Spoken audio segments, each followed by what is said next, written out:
Ating swimming pool at sa mga ilang picnic sa ito.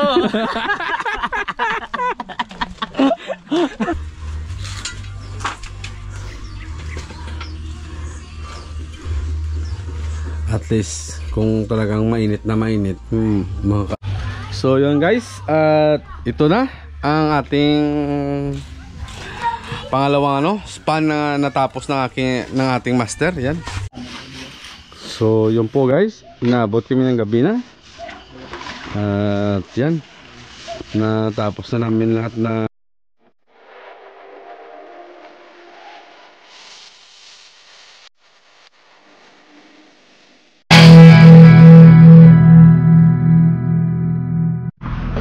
So hello guys, welcome to my vlog again. So ang vlog natin ngayon ay ito na po, ang ating swimming pool. Inumpisahan na mag tiles. Yan. So yan po, may one step po siya dito sa baba. Tapos si Master Pusoy, yan, at nilalagyan na ng tiles ang ating swimming pool. At sa mga ilang araw na lang pwede na tayo maligo at lagyan natin ng tubig. Yan. Ang stima po ng Pilipinas, pero meron po maganda dito. So yan po ay, yan po yung kanyang valve para pag inilabas yung tubig nandyan sa loob. So yan po si motherfucker Totong. Hello guys, good afternoon guys. What's up man?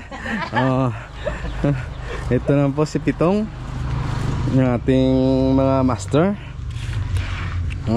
Say hi my vlog, Tong. Say hi na.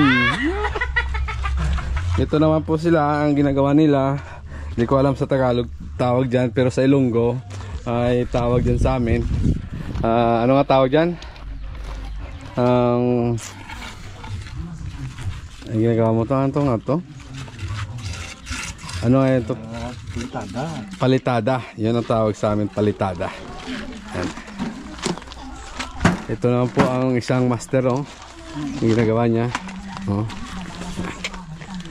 A ver, pakitaan mo nga yung mga mga technique sa ito.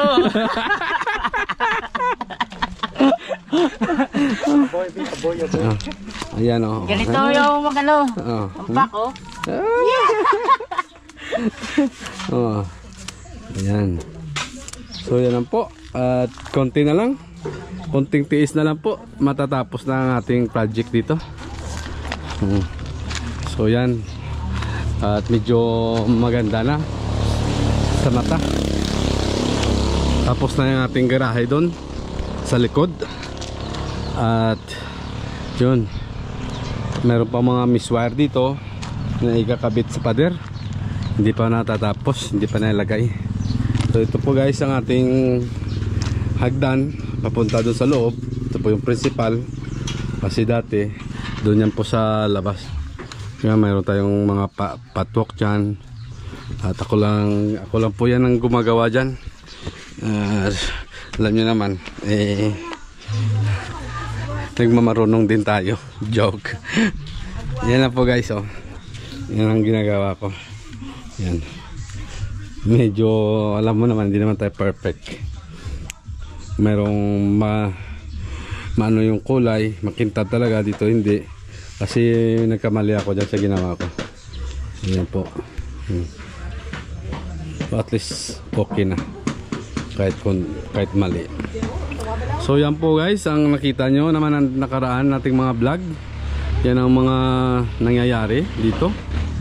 Medyo planado na po yung lupa.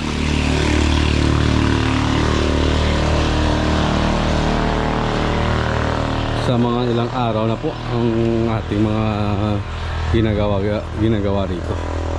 So yun, at ang ating pader, ito po yung update natin sa mga pader natin. Yan, inabot ko na hanggang doon sa dulo.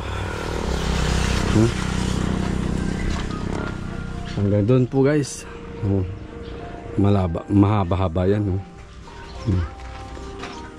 Tapos yung next project na lang po yan ang pabahay natin dyan sa ating mother-in-law. So yan, importante ngayon ay yun na ano na, napader na ang harap. So ito pa po ang ating mga project ditong gagawin. So by next na yan. So yan po ang ating update dito sa ating munting bahay. At yun, si Master Pusoy, ang ating mastermind. Yan. Hi ka naman. Parang walang ayaw. Hindi siya nag-hi sa aking vlog eh. Hello. Hello.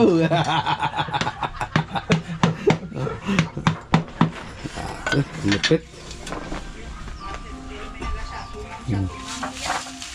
Ako ako mag-growth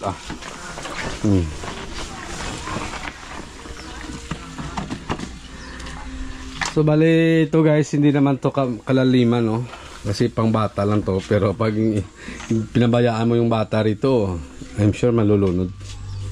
So yan.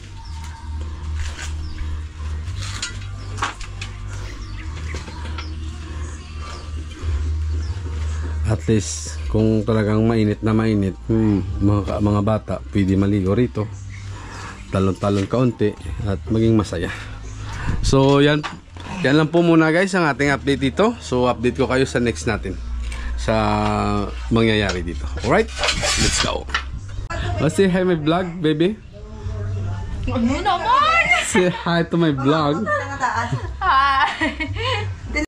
So yun guys, at ito na ang ating pangalawang span na natapos ng ating master. Yan. So yun ang kanina ang ginawa niya, yung pinakita ko. Tapos ngayon ito na. So nakadalawang span na po ang ating master. So yan, at abangan na naman natin kung saan siya mag-uumpisa sa next. At yun, galing, lupit. Iba talaga pag si master ang gumalaw. Oh, yun. Ilang araw na lang kami magkakarga na ng tubig. At magkapakapa na ako sa Ilonggo pa. Di ba master? Oh. Pag may gusto kayong ipagawang bahay, i-PM nyo lang ako. Dahil ito po ay gumagawa po sila lahat ng klaseng construction na na bahay o ano man dyan ang gusto nyo. Kayang-kaya nang gawin ng master natin yan. So yan po guys ang ating mga materials na ginagamit. Meron po tayong mixer na maliit, at meron tayong kobo na maliit para walang kalat. So yan po. At ang isa naman ay inano na po yung lupa. At okay, so yan muna ang ating update. So yun po guys, inaabot kami ng gabi na. At yan, natapos na namin lahat na paligid ng dingding kung tawagin sa amin. Ayan, dito. Yan. So yan, gabi na kami, overtime. So bukas na naman po yung sahig. At yun, hanggang dito na lang muna ang aming vlog. At see you my next episode. At ipakita ko paano maglagay ulit ng tile sa sahig. So yun, at maraming salamat. Bye bye.